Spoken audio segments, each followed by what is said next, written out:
Hello दोस्तों, नमस्कार। आपका हमारे यूट्यूब चैनल बेसिक बोर्ड पर स्वागत है। हम लोगों पिछले कक्षाओं में विज्ञान के जो है केमिस्ट्री वाला पार्ट देख लिए हैं। आज हम लोग जीव विज्ञान वाला पार्ट शुरू कर रहे हैं। चलिए तो शुरू करते हैं। पहला जैव प्रक्रम जो है नाम से छठा चैप्टर,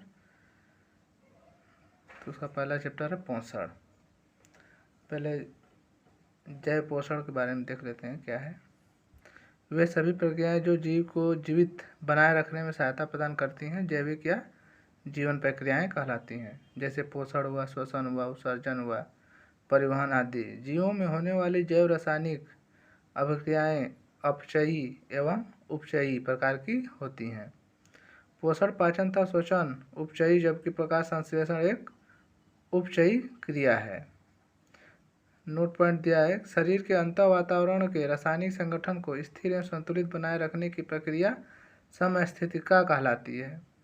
वे सभी प्रक्रम जो सम्मिलित रूप से अनुरक्षण का कार्य करते हैं जैव प्रक्रम कहलाते हैं। पहला हमारा चैप्टर है पोषण। पोषण क्या होता है ये देखिए। पोषण जो हमें भोजन द्वारा हम पूरा करते हैं अपने शरीर को। सभी जीवों को जीवित रहने के लिए तथा शरीर में होने वाले विभिन्न उपापचयी क्रियाओं को करने के लिए ऊर्जा की आवश्यकता होती है। यह ऊर्जा भोजन से प्राप्त होती है। अतः जीवों द्वारा भोजन तथा अन्य खाद्य पदार्थों के पाचन से पोषक तत्वों को प्राप्त करने की क्रिया को पोषण कहते हैं। भोजन में उपस्थित वे तत्व जो जीवों के वृद्धि, विकास, मरम्मत, प्रतिरक्षा हेतु आवश्यक होते हैं पोषक तत्व कहलाते हैं। अतः वह भोजन जिसमें भोजन की सभी घटक वसा हो, कार्बोहाइड्रेट, विटामिन, प्रोटीन, खनिज लवण तथा जल हो, आवश्यक तथा संतुलित मात्रा में उपस्थित हो, क्या कहलाएगा? संतुलित आहार कहलाता है। नोट पॉइंट बनाया कि मनुष्य के उपापचयी क्रियाओं के लिए विटामिन होते हैं जो दो प्रकार के होते हैं। एक जल में विलय होता है और एक टाइप के वसा में। जल में विलय होता है बी और सी। ये हम पॉइंट याद रखेंगे, बहुत बार पूछेगा आपको। वसा में विलय विटामिन होता है ए, डी, ई, के, और जो भी विटामिन है सब वसा में घुलित हैं। पोषण की विधियां हैं। जीवों में पोषण प्राप्त करने की अनेक विधियां पाई जाती है। इन्हें दो मुख्य भागों में बांटा जा सकता है, स्वपोषी एवं विषमपोषी पोषण। कुछ जीव जैसे पादप या जीवाणु सरल अकार्बनिक तत्वों जैसे जल तथा CO2 द्वारा अपना भोजन स्वयं बनाते हैं। इस प्रकार प्राप्त पोषण को स्वपोषी कहते हैं या स्वपोषी पोषण। जबकि अन्य जीव जैसे जंतु, कुछ जीवाणु व कवक हुआ जटिल कार्बनिक तत्वों जैसे कार्बोहाइड्रेट, वसा, प्रोटीन को सरल तत्वों में तोड़कर एवं स्वांगीकृत करके पोषण प्राप्त करते हैं या विषमपोषी या परपोषी कहलाते हैं। इस कार्य होती है जीव जैव उत्प्रेरकों का प्रयोग करते हैं जिन्हें एंजाइम कहते हैं। ठीक है। स्वपोषी पोषण क्या है? यह प्रक्रम स्वपोषी जीवों में पाया जाता है। यह दो प्रकार का होता है। पहला रसायन स्वपोषी। इसमें प्रकाश की अनुपस्थिति में रसायन संश्लेषी जीवाणु अपना भोजन निर्मित करते हैं। भोजन के संश्लेषण के कुछ जीवाणु अकार्बनिक पदार्थों के जैविक ऑक्सीकरण से प्राप्त ऊर्जा को ही प्रकाश ऊर्जा के स्थान पर प्रयोग करते हैं। अतः यह क्रिया रसायन संश्लेषण कहलाती है। जैसे नाइट्रोसोमोनास, नाइट्रोसोकोकस आदि जीवाणु। प्रकाश स्वपोषी। इसमें अधिकांशतः हरे पादप होते हैं जो अपने भोजन का निर्माण स्वयं करते हैं। ये जड़ों द्वारा भूमि से विभिन्न खनिज पोषकों का अवशोषण करते हैं। प्रकाश स्वपोषी होते हैं। पादपों में पोषण प्रकाश संश्लेषण। ये अधिकांशतः हरे पादपों में होता है। प्रत्येक हरा पादप सूर्य के प्रकाश की उपस्थिति में जल तथा कार्बन डाइऑक्साइड की आवश्यकता से अपने भोजन का निर्माण स्वयं करता है। पादपों द्वारा स्वयं भोजन बनाने की क्रिया प्रकाश संश्लेषण कहलाती है। पादपों का हरा रंग पर्णहरिम क्लोरोफिल जिसे बोलते हैं की उपस्थिति के कारण होता है। पर्णहरिम की उपस्थिति के कारण ही पादप सूर्य के प्रकाश ऊर्जा को रासायनिक ऊर्जा में कन्वर्ट कर पाता है, जिससे बदलकर वो कार्बोहाइड्रेट्स का निर्माण करता है। अतः प्रकाश संश्लेषण से को निम्न प्रकार परिभाषित कर सकते हैं। प्रकाश संश्लेषण कैसे हम लिख सकते हैं? प्रकाश संश्लेषण वह जैविक रासायनिक प्रक्रिया है जिसके द्वारा सरल अकार्बनिक यौगिकों जैसे कार्बन डाइऑक्साइड तथा जल को प्रकाशीय ऊर्जा तथा पराबैंगनी की उपस्थिति में कार्बोहाइड्रेट के रूप में बदल दिया जाता है। इसमें निम्न समीकरण द्वारा प्रदर्शित कर सकते हैं। जो प्रकाश संश्लेषण का समीकरण हमेशा पूछेगा, ये समीकरण देना होगा हमें। जैसे कार्बन डाइऑक्साइड और जल मिलता है सूर्य के प्रकाश के साथ, तो C6CO2 + 12H2O = C6H12O6 + 6H2O + 6O2। ये हमें याद रखना है। इस क्रिया में ऑक्सीजन सह उत्पाद के रूप में मुक्त होती है। यही उत्पन्न कार्बोहाइड्रेट के पादपों में ऊर्जा की आवश्यकता अनुसार श्वसन में उपयोग कर लिया जाता है तथा शेष ग्लूकोज को मंड के रूप में संचित कर लिया जाता है। प्रकाश संश्लेषण के प्रक्रम क्या है? प्रक्रम देख लीजिए, 3 घटनाएं होती हैं इसमें, मुख्यतः 3 घटना। पहला होता है अवशोषण, पराबैंगनी द्वारा सूर्य के प्रकाश से ऊर्जा का अवशोषण होता है। दूसरा रूपांतरण होता है, प्रकाश ऊर्जा का रासायनिक ऊर्जा में रूपांतरण है, जल जो कि O2H आयन में टूटता है। अतः प्रकाश संश्लेषण की अभिक्रिया में O2 का मुख्य स्रोत जल है। अपचयन होता है, CO2 का कार्बोहाइड्रेट में परिवर्तन होना। प्रकाश संश्लेषण का कार्यस्थल हरित लवक, जो प्रकाश संश्लेषण का कार्यस्थल उसे क्या बोलते हैं? हरित लवक। पादपों में प्रकाश संश्लेषण हरित लवक में होता है। यह सर्वाधिक संख्या में पत्तियों में पाए जाते हैं। यह सूक्ष्म हरे रंग के द्विझिल्ली एवं पट्टिकाओं से युक्त कोशिकांग हैं जिनमें क्लोरोफिल पाया जाता है। इसके स्ट्रोमा में प्रकाश की अनुपस्थिति में प्रकाश संश्लेषण की अप्रकाशिक अभिक्रिया संपन्न होती है। इस अभिक्रिया में NADP बनता है, जो NAD निकोटिनामाइड एडेनिन का फास्फेट रूप है। पत्ती की अनुप्रस्थ काट, पत्तियों की अनुप्रस्थ काट में मृदुतक, जो मृदुतक है कोशिकाओं की बनी सबसे बाहरी एवं कोशिकीय परत है होती है, जिसे अधिचर्म या वाह त्वचा कहते हैं। वाह त्वचा पर अति सूक्ष्म छिद्र होते हैं, इन्हें रंध्र कहते हैं। प्रकाश संश्लेषण के समय ये छिद्र खुल जाते हैं और इनके द्वारा गैसों का विनिमय होता है। प्रकाश संश्लेषण के लिए CO2 की आवश्यकता न होने पर ये छिद्र बंद हो जाते हैं। रंध्रों में 2 सेम के बीच के आकार के द्वारा कोशिकाएं पाई जाती हैं। इन कोशिकाओं के भीतर की भित्ति मोटी तथा बाहर की भित्ति पतली होती है। नोट पॉइंट दिया है कि प्रकाश संश्लेषण द्वारा वायुमंडल का शुद्धिकरण O2 की जो कि मुक्ति होती है, O2 छोड़ता है, जिसके प्रदूषण में कमी होती है। विषमपोषी पोषण क्या है? स्वपोषियों के विपरीत कुछ जीवधारु अपने भोज्य पदार्थों का निर्माण स्वयं नहीं कर पाते हैं तथा भोजन के लिए अन्य जीवों या स्वपोषियों पर निर्भर होते हैं। ऐसे जीव परपोषी कहलाते हैं तथा पोषण की अभिक्रिया परपोषण कहलाती है। परपोषी जीव निम्न प्रकार के होते हैं। पहला हुआ कि प्राणी समभोजी होलोजोइक, इनमें सभी शाकाहारी, मांसाहारी एवं सर्वाहारी जीव आते हैं। परजीवी पैरासाइटिस क्या होते हैं? वे जीव जो दूसरे जीवों, जंतु या पादप के शरीर पर आश्रित रहकर एवं उन्हें मारे बिना अपना भोजन प्राप्त करते हैं, परजीवी कराते हैं। जैसे फीता कृमि हुआ, अमरबेल हुआ, जोंक हुआ, खटमल हुआ आदि। मितोपजीवी वे जीव जो मृत जीवों से अपना भोजन प्राप्त करते हैं, मितोपजीवी कहलाते हैं। ये जीव मृत जटिल कार्बनिक पदार्थों को सरल तत्वों में अवघटित कर पोषण प्राप्त करते हैं। जैसे कवक हुआ, कुछ जीवाणु, ईस्ट हुआ, मशरूम आदि। अमीबा में पोषण, अमीबा एक कोशिकीय जंतु है। अमीबा में पोषण कैसे होता है?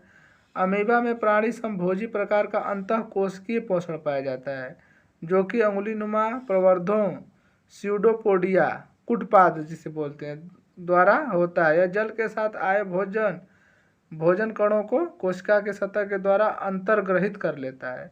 तत्पश्चात अपचयित भोज्य कणों को कोशिका के भित्ति द्वारा बहिक्षेपित कर दिया जाता है।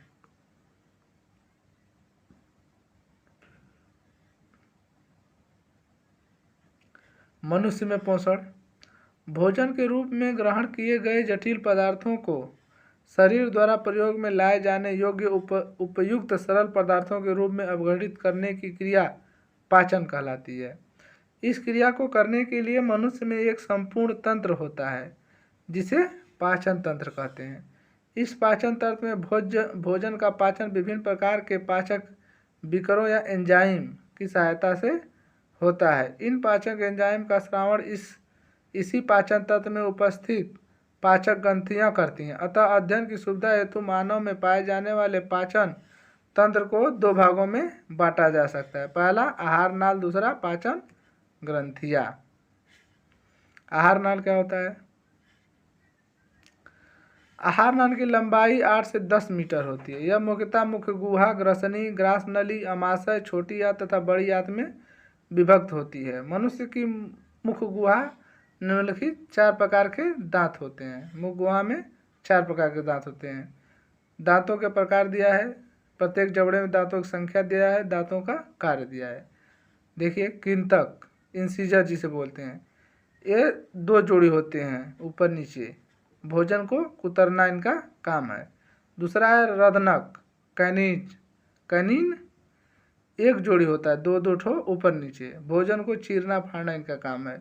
अग्रचर्वणक, प्रीमोलर 2 जोड़ी होते हैं, ऊपर और नीचे 4 ठो। भोजन को चबाना व पीसना होता है इनका काम। चरणोड़क हुआ, ये 3 जोड़ी होता है, 6 ठो ऊपर नीचे होता है और इनका काम भी पीसना और चबाना है। वयस्क मनुष्य का दंत सूत्र का हुआ, इंसिजर 2 ठो ऊपर हो गया, 2 ठो नीचे हो गया, ठीक है। कैनिन हो गया, 1 ठो ऊपर 1 ठो नीचे, 1 जोड़ी। और प्री मोलर 2 जोड़े ऊपर होगा, 2 जोड़े नीचे। और मोलर 3 जोड़ी ऊपर, 3 जोड़ी नीचे। कुल कितने हो गए? 2 1 3 2 5 3 8, 8 ऊपर 8 नीचे, कितने? 32 हो गए। यही सूत्र पूछ देता है कि दंतक सूत्र क्या होता है, तो वही होता है 21 23 बटा 21 23, ठीक। शिशुओं में दूध के 20 दांत होते हैं। इनमें अग्रचर्वणक का अभाव होता है। जीवा भोजन का स्वाद बताने तथा लार मिलाने में सहायक होती है। लार ग्रंथियां, मनुष्य में 3 जोड़ी 6 लार ग्रंथियां पाई जाती हैं। कितनी?